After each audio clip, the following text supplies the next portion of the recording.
الله وبركاته. Allahumma la aisha illa aishul akhirah. Le prophète sallallahu alayhi wa sallam nous a donné une grande leçon lorsqu'il nous disait Ya Allah, il n'y a de vie que la vie de l'au-delà.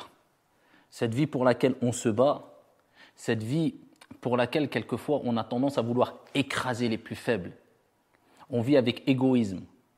On a l'impression que c'est une foi en soi-même et c'est l'objectif absolu. Cette vie qui est éphémère, cette vie qui passe vite, cette vie qui est très courte.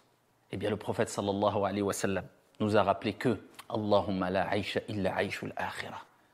Ya Allah, il n'y a de vie que la vie de l'au-delà, c'est-à-dire de réelle vie. Pourquoi ? Parce que la vie dans l'au-delà, c'est une vie éternelle. Est-ce que c'est comparable avec une vie qui a un temps bien délimité, qui est une vie très courte ? Combien de temps on va vivre ?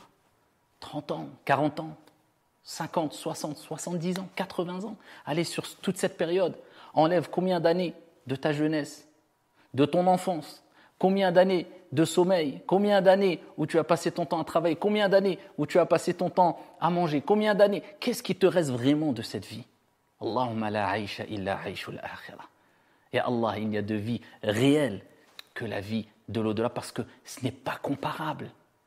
Et cette vie, elle ne vaut même pas une gorgée d'eau. C'est pour cela qu'il est rapporté que Haroun al-Rashid, quand il était dans son royaume, dans son palais, il voulait boire, et un de ses courtisans, Ibn Sammak, avant qu'il boive, il lui dit « Attends ». Il dit « Ya Amir al-Mu'minin, oh prince des croyants, que donnerais-tu si on t'empêchait de boire au risque de mourir ?» Il dit « Par Allah, si je n'avais pas d'autre choix, je donnerais la moitié de mon royaume. » Il dit « D'accord, khalas ». Il le laisse boire.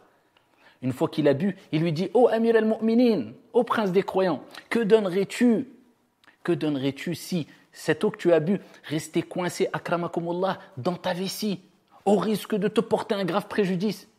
Il dit « Je donnerai le reste de mon royaume. » Ibn Sammak, il dit « À quoi bon vouloir se battre pour un royaume qui ne vaut même pas une gorgée d'eau ou une sortie d'urine ?» Allahumma la aisha illa aishul akhirah. Parce que juste le fait de boire, l'eau c'est une richesse. Et qui sans elle, on ne pourrait vivre. Mais on la banalise. Il suffit d'aller au robinet, il suffit d'aller dans son frigo, dans sa cuisine pour boire. On dit à peine, on arrive à dire « Alhamdulillah ». Remercier Dieu pour ce grand bienfait. On oublie qu'on est doté d'énormes richesses. On est toutes et tous quelque part riches. Toutes et tous, on est doté de grandes richesses. Dieu nous a comblés de grandes richesses.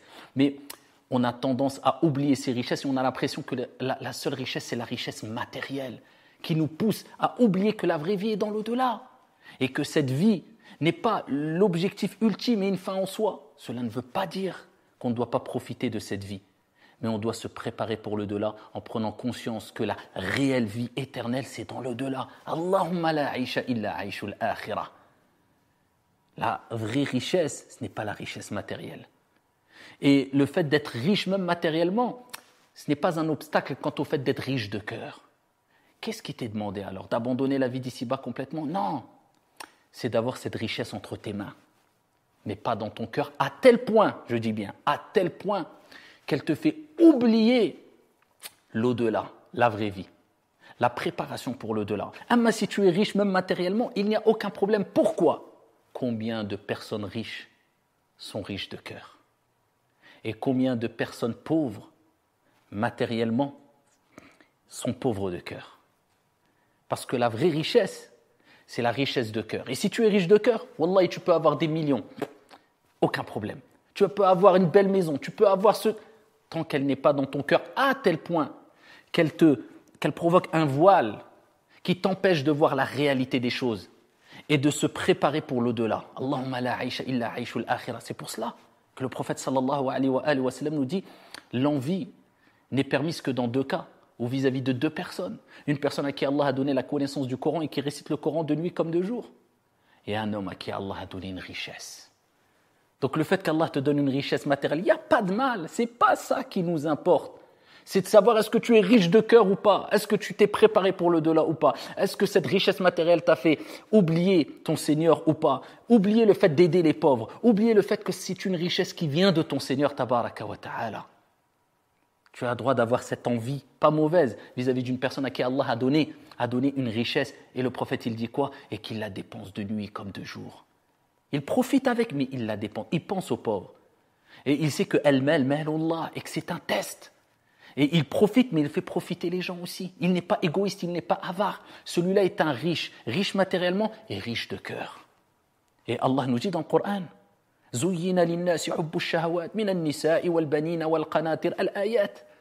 On a enjolivé aux gens le plaisir de quoi? Et il cite les choses qui nous attirent naturellement. L'argent, les enfants, les chevaux de marque, le bétail, les champs, il donne des exemples. Donc la preuve qu'on peut aimer les biens d'ici-bas, on peut aimer l'argent, ça peut rentrer dans notre cœur, mais à quel degré, à quel point? C'est un amour naturel qui est contrôlé et qui ne t'empêche pas de te rapprocher de ton Seigneur, aucun mal. Mais si c'est un amour ardent, qui te rend aveugle et qui te pousse à agir avec animosité, prêt à tout pour gagner de l'argent, aucune éthique, aucun cadre, là c'est problématique. Et là tu as oublié la parole du prophète, Allahumma la aisha illa aishul akhirah. La vie elle est très courte, la vie est éphémère. Kullu nafsin dha'iqatul maut. Toute âme goûtera à la mort. Qu'est-ce que tu as préparé pour ton Seigneur? Vie et des projets. Projette-toi. Quand tu adores ton Seigneur comme si tu allais mourir demain. Et quand tu as des projets de vie, et ces projets de vie comme si jamais tu allais mourir. Comme si tu n'allais jamais mourir, il n'y a aucun problème. Voilà le juste équilibre. J'adore Allah et je me dis c'est peut-être ma dernière prière, c'est peut-être ma dernière bonne action, c'est peut-être mon dernier acte d'adoration. Je me concentre, je le fais au mieux. Et quand je me projette dans mes projets, pas de problème. Je ne dis pas je vais mourir demain, sinon je ne ferai aucun projet et je vais rentrer dans une certaine dépression obscure.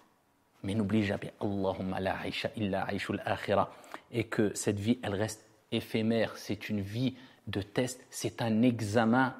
Et un moment viendra où Allah subhanahu wa ta'ala ôtera la copie qui est devant toi et ne te permettra plus de continuer à marquer des points et donner des bonnes réponses.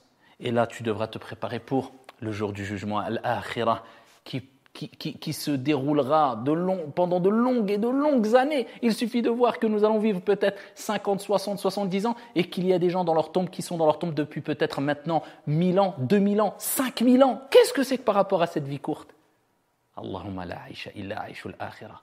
Qu'Allah subhanahu wa ta'ala nous accorde une bonne compréhension, une bonne vie, une bonne fin et qu'Allah jalla wa ala nous réunisse toutes et tous au paradis. Amin ya rabbal alamin. Wassalamu alaikum.